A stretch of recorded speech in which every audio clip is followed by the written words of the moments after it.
ನಮಸ್ತೆ ನನ್ನ ಮುದ್ದು ಕುಟುಂಬದವರೇ, ಇವತ್ತು ನಿಮಗೆ ತಂದಿರುವಂತಹ ರೆಸಿಪಿ ಒಂದು ಡಿನ್ನರ್ ರೆಸಿಪಿ ಇದಾಗಿದೆ. ಇವತ್ತು ನಿಮಗೆ ತೋರಿಸ್ತಾ ಇರೋದು ಪಪ್ಪು ಸಾಂಬಾರನ್ನ ನಿಮಗೆ ತೋರಿಸ್ತಾ ಇದ್ದೀನಿ. ಅದನ್ನು ಮಾಡೋದಕ್ಕೆ ನಾನಿಲ್ಲಿ ಸ್ವಲ್ಪ ಬೇಳೆನ ಚೆನ್ನಾಗಿ 2-3 ಸಲ ವಾಶ್ ಮಾಡಿ ಇಟ್ಕೊಂಡಿದ್ದೆ. ಅದನ್ನು ನಾನಿಲ್ಲಿ ಹಾಕೊಳ್ತಾ ಇದ್ದೀನಿ.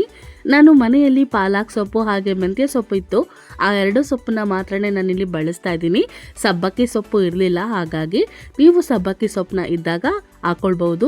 ಇಲ್ಲ ಅಂತ ಹೇಳಿದರೆ ಕೇವಲ ಈ ಒಂದು 2 ಸೊಪ್ಪನ್ನೇ ಹಾಕಿನೂ ಸಹಿತ ಪಪ್ಪು ಸಾಂಬಾರನ್ನ ಮಾಡ್ಕೊಳ್ಬಹುದು. ನೋಡಿ, ನಾನಿಲ್ಲಿ 2 ಈರುಳ್ಳಿ, 1 ಟೊಮೊಟೊ, ಖಾರಕ್ಕೆ 2 ಹಸಿಮೆಣಸಿನ್ಕಾಯಿ ಹಾಗೆ ಬೆಳ್ಳುಳ್ಳಿ ಇಷ್ಟನ್ನು ಸಹಿತ ಬಿಡಿಸಿ ಹಾಕ್ಕೊಂಡಿದ್ದೀನಿ.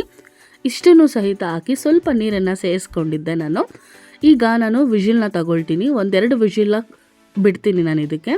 ಈಗ 2 ವಿಜಿಲ್ ಆದ ನಂತರ ನಾನಿಲ್ಲಿ ತೋರಿಸ್ತಾ ಇದ್ದೀನಿ. ನೋಡ್ತಾ ಇರ್ಬೋದು ಎಷ್ಟು ಚೆನ್ನಾಗಿ ಸೊಪ್ಪು ಮತ್ತು ಬೇಳೆ ಎಲ್ಲನೂ ಚೆನ್ನಾಗಿ ಬೆಂದಿದೆ.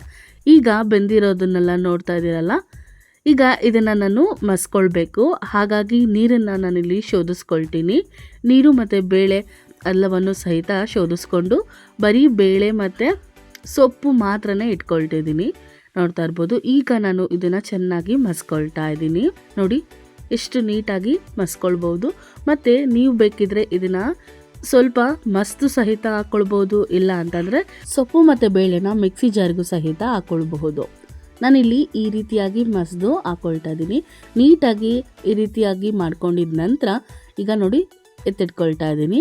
ಈಗ ಒಂದು ಒಗ್ಗರಣೆ ಕೊಟ್ಕೊಳ್ಳೋಣ. ಮುಂಚೆನೇ ನಾನು ಅದೇ ಕುಕ್ಕರ್ನ ನೀಟಾಗಿ ವಾಶ್ ಮಾಡಿ 2 ಸ್ಪೂನ್ ಆಗೋಷ್ಟು ಎಣ್ಣೆನ ಹಾಕ್ಕೊಳ್ತಾ ಇದ್ದೀನಿ. ಹಾಕಿ ನಾನಿಲ್ಲಿ 1 ಸ್ಪೂನ್ ಆಗೋಷ್ಟು ಸಾಸಿವೆ, ಸ್ವಲ್ಪ ಇಂಗನ್ನು ಹಾಕ್ಕೊಳ್ತಾ ಇದ್ದೀನಿ, ಹಾಗೆ ಕರಿಬೇವನ್ನ ಹಾಕ್ಕೊಳ್ತಾ ಇದ್ದೀನಿ. ಇದಕ್ಕೆ ಸಣ್ಣದಾಗಿ ಕಟ್ ಮಾಡ್ಕೊಂಡಿರುವಂತಹ ಈರುಳ್ಳಿನ ಸಹಿತ ಹಾಕ್ಕೊಳ್ತಾ ಇದ್ದೀನಿ. ನೋಡ್ತಾ ಇರ್ಬೋದು. ಇಷ್ಟ ಆದರೆ ನಿಮಗೆ ಖಾರ ನೋಡಿಕೊಂಡು ಬೇಕಿದ್ರೆ ಒಣಗಿದ ಮೆಣಸಿನ್ಕಾಯಿನೂ ಸಹಿತ ಹಾಕ್ಕೊಳ್ಬಹುದು.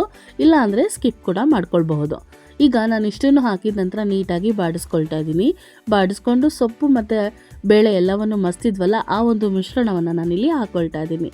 ಈಗ ಹಾಕಿ ಎಲ್ಲವನ್ನು ಸಹಿತ ನೀಟಾಗಿ ಬಾಡಿಸ್ಕೊಳ್ತಾ ಇದ್ದೀನಿ. ನೋಡ್ತಾ ಇರ್ಬೋದು. ನಿಮಗೆ ಈ ಒಂದು ಸಾಂಬಾರಿಗೆ ಎಷ್ಟು ಥಿಕ್ನೆಸ್ ಆಗಿ ಬೇಕಾಗುತ್ತೋ, ತುಂಬ ಗಟ್ಟಿಯಾಗಿ ಬೇಕೋ ಅಥವಾ ತೆಳುವಾಗಿ ಬೇಕೋ, ಕೆಲವರು ತೆಳುವಾಗಿದ್ದರೆ ಇಷ್ಟಪಡ್ತಾರೆ, ಇನ್ನು ಕೆಲವರು ಗಟ್ಟಿಯಾಗಿದ್ದರೆ ಇಷ್ಟಪಡ್ತಾರೆ. ನೋಡಿಕೊಂಡು ನಿಮ್ಮ ಒಂದು ಇಚ್ಛೆಯ ಅನುಸಾರವಾಗಿ ನೀವು ನೀರನ್ನು ಇದಕ್ಕೆ ಸೇರಿಸ್ಕೊಳ್ಬಹುದು. ನಾನು ಸ್ವಲ್ಪ ಮೀಡಿಯಮ್ ಆಗಿ ಕನ್ಸಿಸ್ಟೆನ್ಸಿಯಲ್ಲಿ ಮಾಡ್ಕೊಳ್ತಾ ಇದ್ದೀನಿ. ಏಕೆಂದರೆ ಇದು ಕುದೀತಾ ಇನ್ನೂ ಗಟ್ಟಿ ಆಗುತ್ತೆ. ಹಾಗಾಗಿ ನಾನು ಸ್ವಲ್ಪ ಮಾತ್ರನೇ ನಾನಿಲ್ಲಿ ಮೀಡಿಯಮ್ ಆಗಿ ನೀರನ್ನ ಹಾಕ್ಕೊಳ್ತಾ ಇದ್ದೀನಿ.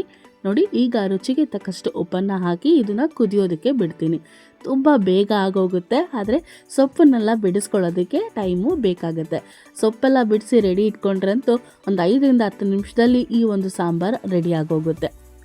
ಮಧ್ಯಾಹ್ನಕ್ಕಾಯಿತು ಅಥವಾ ರಾತ್ರಿಗಾಯಿತು ಮಾಡಿಕೊಂಡು ತಿನ್ನಬಹುದು. ತುಂಬ ಚೆನ್ನಾಗಿ ಇರುತ್ತೆ, ಹಾಗೆ ರುಚಿ ಸಹಿತ ತುಂಬ ಅದ್ಭುತವಾಗಿರುತ್ತೆ. ಸೊಪ್ಪನ್ನೆಲ್ಲ ಬಳಸಿ ಮಾಡಿರೋದ್ರಿಂದ ಆರೋಗ್ಯಕ್ಕೂ ಸಹಿತ ತುಂಬ ಒಳ್ಳೆಯದು ಈ ಒಂದು ಪಪ್ಪು ಸಾಂಬಾರು. ಇದನ್ನು ಅವರು ಆಂಧ್ರ ಕಡೆ ಎಲ್ಲ ಪಪ್ಪು ಅಂತ ಹೇಳಿ ಕರೆದ್ರೆ, ನಾವು ಮಸ್ಸೊಪ್ಪು ಅಂತ ಹೇಳಿ ಕರಿತೀವಿ. ಸ್ವಲ್ಪ ಮಾಡೋ ವಿಧಾನದಲ್ಲಿ ಸ್ವಲ್ಪ ಚೇಂಜಸ್ ಇರಬಹುದು, ಆದರೆ ರುಚಿ ಮಾತ್ರ ಅದ್ಭುತವಾಗಿ ಇರುತ್ತೆ. ಇದನ್ನು ನಾನಿಲ್ಲಿ ಮುದ್ದೆ ಮತ್ತು ಅನ್ನದ ಜೊತೆಲಿ ಸರ್ವ್ ಮಾಡ್ಕೊಳ್ತಾ ಇದ್ದೀನಿ. ನೋಡಿ ಎಷ್ಟು ಚೆನ್ನಾಗಿ ಬಂದಿದೆ ಅಲ್ವಾ ಸಾಂಬಾರು. ಈ ಒಂದು ವಿಡಿಯೋ ಮತ್ತು ನಾನು ಮಾಡಿರೋ ಒಂದು ರೀತಿಯಲ್ಲಿ ನಿಮಗೆ ಇಷ್ಟ ಆಗಿದ್ರೆ ಖಂಡಿತ ಈ ಒಂದು ವಿಧಾನದಲ್ಲಿ ನೀವು ಸಹಿತ ಮನೆಯಲ್ಲಿ ಟ್ರೈ ಮಾಡಿ ನೋಡಿ. ಹೇಗೆ ಬಂತು ಅಂತ ಹೇಳಿ ಕಮೆಂಟ್ ಸೆಕ್ಷನಲ್ಲಿ ತಿಳಿಸೋದನ್ನು ಮರಿಬೇಡಿ. ಈ ಒಂದು ವಿಡಿಯೋ ನಿಮಗೆಲ್ಲ ಇಷ್ಟ ಆಗಿದೆ ಅಂತ ಹೇಳಿ ನಾನು ಭಾವಿಸ್ತೀನಿ. ಇಷ್ಟ ಆಗಿದ್ರೆ ಸ್ವಲ್ಪನಾದರೂ ಹೆಲ್ಪ್ಫುಲ್ ಅಂತ ಹೇಳಿ ಅನಿಸಿದರೆ ತಪ್ಪದೆ ವಿಡಿಯೋಗೆ ಒಂದು ಲೈಕ್ ಮಾಡಿ, ಹಾಗೆ ನಿಮ್ಮ ಫ್ರೆಂಡ್ಸು ಫ್ಯಾಮಿಲಿ ಮೆಂಬರ್ಸ್ಗೆ ಈ ಒಂದು ವಿಡಿಯೋನ ಆದಷ್ಟು ಶೇರ್ ಮಾಡಿ. ನೋಡಿ, ಇದ್ರ ಜೊತೆಲಿ ಸ್ವಲ್ಪ ತುಪ್ಪ ಹಾಕ್ಕೊಂಡು ತಿಂತಾ ಇದ್ದರೆ, ಹಾಗೆ ಸ್ವಲ್ಪ ಹಪ್ಪಳ ಅಥವಾ ಸಂಡಿಗೆ ಇದ್ರಂತೂ ಇನ್ನೂ ಜಾಸ್ತಿನೇ ಊಟ ಮಾಡ್ತಾರೆ. ಸ್ವಲ್ಪ ಊಟ ಮಾಡೋದು ಸಹಿತ ಡಬ್ಬಲ್ ಊಟ ಮಾಡೋ ಥರ ಇರುತ್ತೆ ಈ ಒಂದು ಸಾಂಬಾರು. ನೋಡ್ತಾ ಇದ್ರೇ ತಿನ್ನಬೇಕು ಅಂತ ಹೇಳಿ ಅನಿಸೋಷ್ಟು ರುಚಿಯಾಗಿ ಬಂದಿತ್ತು. ಇದೇ ರೀತಿ ಮತ್ತಷ್ಟು ಹೊಸ ರೆಸಿಪಿಗಳನ್ನ ಹೊತ್ತು ನಿಮಗೆ ತರ್ತೀನಿ. ಅಲ್ಲಿವರೆಗೂ ನಮ್ಮ ಚಾನಲ್ನ ಇದೇ ರೀತಿಯಾಗಿ ವಾಚ್ ಮಾಡ್ತಾ ಇರಿ ಅಂತ ಹೇಳ್ತಾ ಈ ಒಂದು ವಿಡಿಯೋನ ಇಲ್ಲಿಗೆ ಮುಗಿಸ್ತಾ ಇದ್ದೀನಿ. ವಿಡಿಯೋನ ನೋಡಿದ್ದಕ್ಕಾಗಿ ಥ್ಯಾಂಕ್ ಯು.